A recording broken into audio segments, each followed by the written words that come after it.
Hi, and welcome to BAS BYTES. My name is Matt Okuma, and I'm a systems architect at Cisco. The pressures put on networks today are growing, and for companies to stay competitive and provide a superior customer experience, the network is being asked to provide secure connectivity to all manners of users, IoT devices, and applications on the same network. In the following multi-part session, I will walk you through new features via the release notes in Cisco DNA Center platform release 131 and walk you through the different features that are new that are helping deliver on these requirements. Hi, thanks for watching this video. This will be the fourth video in a series around new features in DNA Center 131. Today we're going to focus on two specific areas in assurance, and those are trends and insights. So we're going to look at how we're using AI and analytics to determine patterns and trends and deviations from patterns we see in your network, and then comparative analytics, where you actually be able to compare your infrastructure to peers in your industry or also other sites in your organization as well. So a lot of good analytics that we're going to walk through. So let's jump in and take a look. So I'm going to come over here to the assurance section again, and you'll see this new drop down here, insights and trends. So after you have DNA Center upgraded and it's ran for, I believe, 4 weeks or so it could start baselining the environment and looking for these insights, you'll be able to see data when you click on these different areas here. So let's click on Network Insights. So I see that in the Network Insights section, we have two things that have been bubbled up to us. First is the band 5 gigahertz is experiencing deviations in client count over the past few weeks. So let's jump in and see what that looks like. So if we look here, really cool visual diagram here, and let me walk you through it. So you can see the different weeks here going back to September 24th.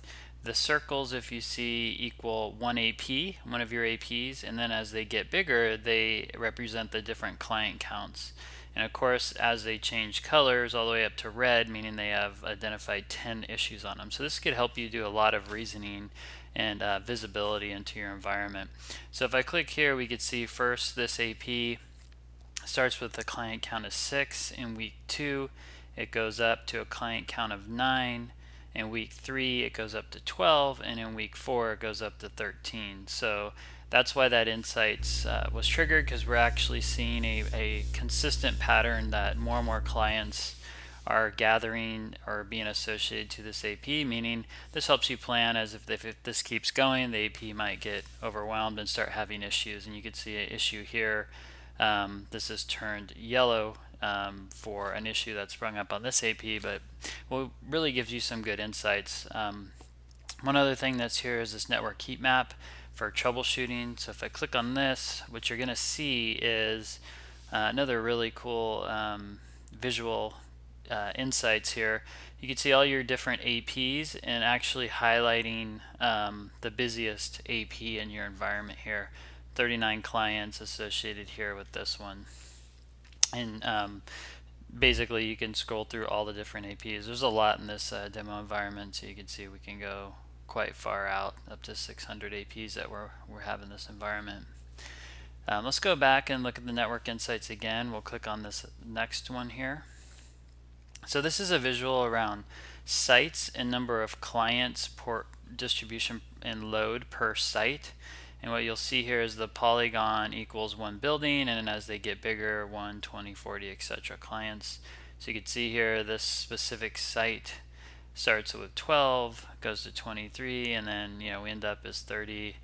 So really good analytics there and insights. So next we're going to take a look at the insights. Under insights and trends, we're going to go to peer comparison.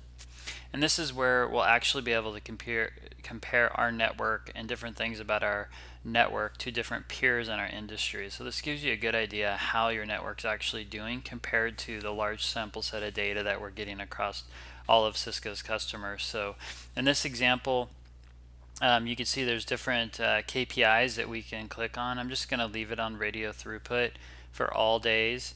You can see the it's basically, in summary, it's saying radio throughput in your network was very different to your peers in the past year. Obviously this hasn't ran that long, so this data is going to get more refined and better as time goes on, but you can see in blue your network versus your peers on radio throughput for both bands, so some nice insight there. The final thing is site comparison. This one's really nice as well, so you can do average onboard time, throughput, client RSSI.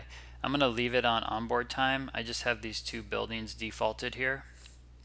And what you can see for various different days, I could look at what was the average onboarding time for different types of devices in my environment. And you can see here some neat stuff. So the average onboarding time of 2.35 seconds, you can see the differences here on device by device and by onboarding time, and the breakdown for them all. So really good insights there around the distribution of how long it took, going all the way up to almost 61 seconds to onboard, and the distribution of time between these two sites. So again, you can drop down, you can pick different sites and see how those compare, and really hone in on where problems or issues might be in your environment. So that concludes the short video for this week on new features in DNA Center 131 around assurance. Thank you.